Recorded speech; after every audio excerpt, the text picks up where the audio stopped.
bottom.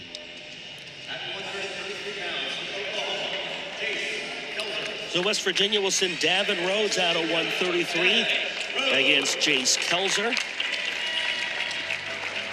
Rhoads comes in. He's battled some injuries last year and this year. Did not wrestle at the Southeastern Open. Didn't wrestle at Clarion. Didn't wrestle at the Shorty Hitchcock Open for West Virginia. Jace Koelzer in one of those matchups of a ranked guy versus non-ranked guy. Comes in off of a 4-1 win against Missouri on Friday. One of just two Sooners to win their bout on Friday against Missouri. Rhoads is very talented. He's just had a heck of a time staying on the mat and being healthy. Right. He gets 3 here. And he wants more. There, stay on top. That was one of the things that Tim Flynn said about him earlier this year when we talked about it. Is it's tough to get better when you're always in the training room. Yeah, I think that's true. Like everywhere, right? I mean, it hampers you and just your mat time and all that too. But you know, the things that you'd like to be able to do, can I really get in the spaces that I want to get into? And I think it shakes your confidence as well, you know, knowing that you're not 100%. Well, I think it definitely hurts your conditioning when you're not 100%, right? Because you can't go full out the way you'd like to. You're being held out of things, and you know, depending on what it is, you know, if you got, especially if you have injuries that are sort of in your core, it's hard to move. Yeah. You know what I mean? Those core injuries really affect a whole lot of different things that you need to do and do well. Rhoads wrestled 13 times last year, so it's been a problem for him really his entire mountaineer career trying to stay healthy. Koelzer went 4-1 earlier this year, took 3rd place at the Michigan State Open. And the takedown he got Friday got him his first ranked win of the season. Got a takedown with 20 seconds left in the clock in the 3rd period against the the 31 ranked wrestler in the country. Yeah, here he is. Koelzer, a nice shot. Went for the double, settles for the single.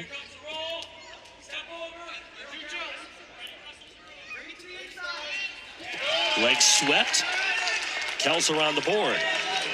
It's almost the exact same thing we saw in reverse the other time, right? He does a nice job, stays patient, and then does a good job of just kicking the leg out and getting a nice 3-point takedown. I'm still struggling with getting used to saying 3-point takedown, but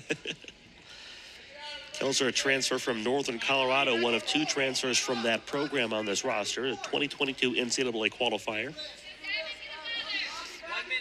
I can see he's really working to try to see if he can get that tilt in. He's got the bar arm on that far side and trying to hook the arm in with a strong tight waist. Rhoads trying not to get pulled in that direction, just gets the arm collapsed again. Now you got to be a little careful about getting tilted if you're Rhoads, but riding time is starting to pile up a little bit.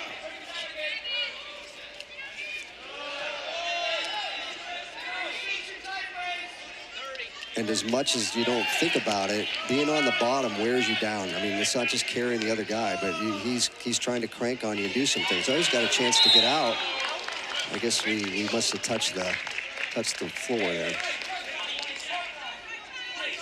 Well, because the entire time you're on the bottom, you're trying to not be on the bottom with every muscle that isn't tied up somewhere. It's a lot of fighting, right? So that's why it's not a good idea to stay down there very long. See what happens on this restart here. That looked like a caution. Yeah, you'd be right.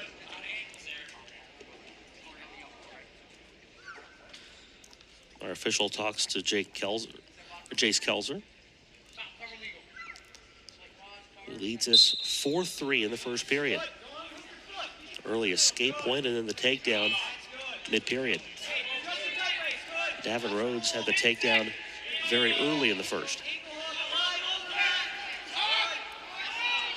Rhoads looking to tie this up if he can escape. Time is running out in this first, and he won't do it here. No.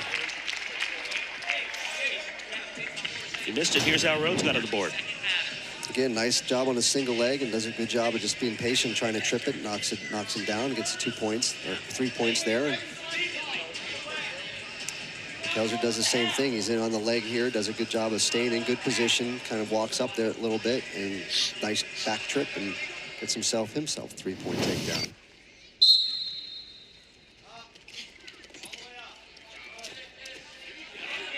Underhook from Rhoads. Goes back outside.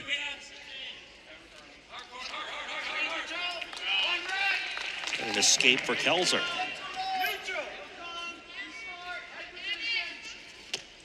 So that put him up 5-3, and you know, Rhoads knocked a little riding time off down to 38 seconds, so rode him for about 15 seconds or so, 20 seconds.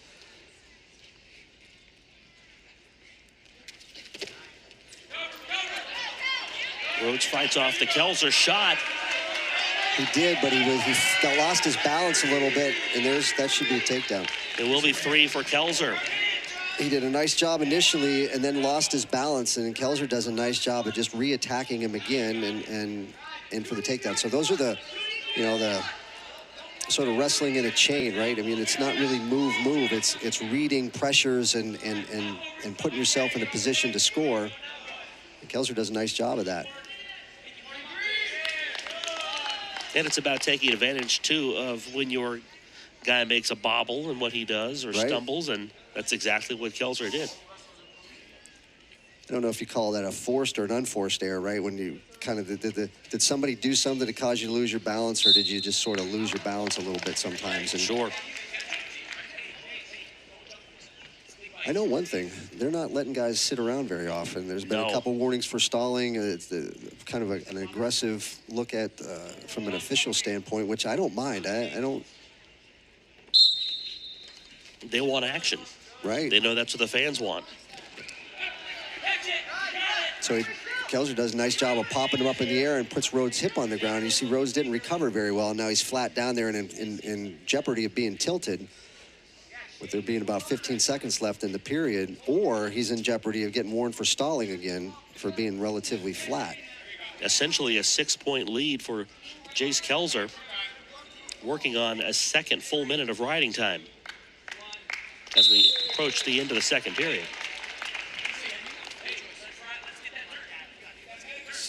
Coach Flynn wants him to take down.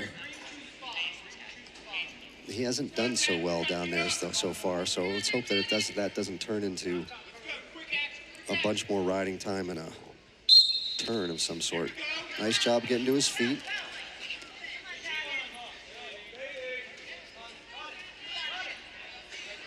There's the escape. Right. Koelzer decided there were better uses of his time. Well, and if he doesn't take him back down the mat, he's going to warrant more stalling, and why do that, right? Come loose, and especially since you've had a couple of takedowns. Rhoads is going to need a takedown anyway.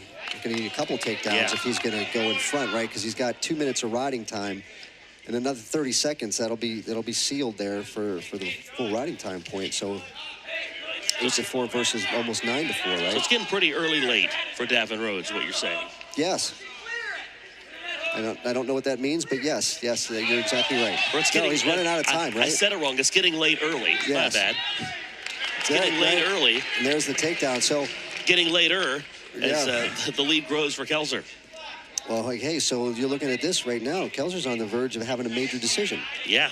Right? If Rhoads doesn't get out, Koelzer's got himself a major decision. You're up by 7, and now the riding time is, if you put that on the board, right, it's 12-4. It's one of the things that Roger Cash said to us earlier this week about the new scoring system. Makes the sport more fan-friendly. Makes it easier to put points on the board because they adjusted that. They did not adjust the threshold for major decisions, the threshold for tech falls. So it's easier to get to those quicker. Right, and also you're 4 points, a 4-point near fall away from getting tech falled, right? So. Yeah.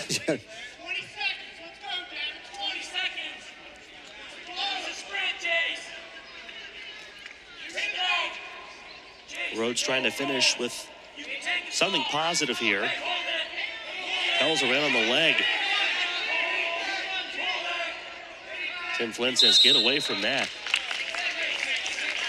Well, there's going to be a warning for stalling, but he's going to take that. He's up by technically 8. If he lets him go, then it's not a major decision, right? So take the warning, 6 seconds left, see if you can to start. Oklahoma looking for another bonus point win. It'll be their first today. Like I said, these are going to be very important in a lot of matches that are toss-up. So far, Oklahoma has looked really great. We talked about them traveling. They've traveled well so far. 5 of their losses against Missouri were bonus point defeats, and they get on the board with a bonus point win today against West Virginia. So back-to-back wins from Hendrickson and Koelzer, and it's Koelzer that gets the bonus point victory. So Oklahoma up early, back at the Coliseum with more between West Virginia and Oklahoma. You're watching Big 12 Now on ESPN+.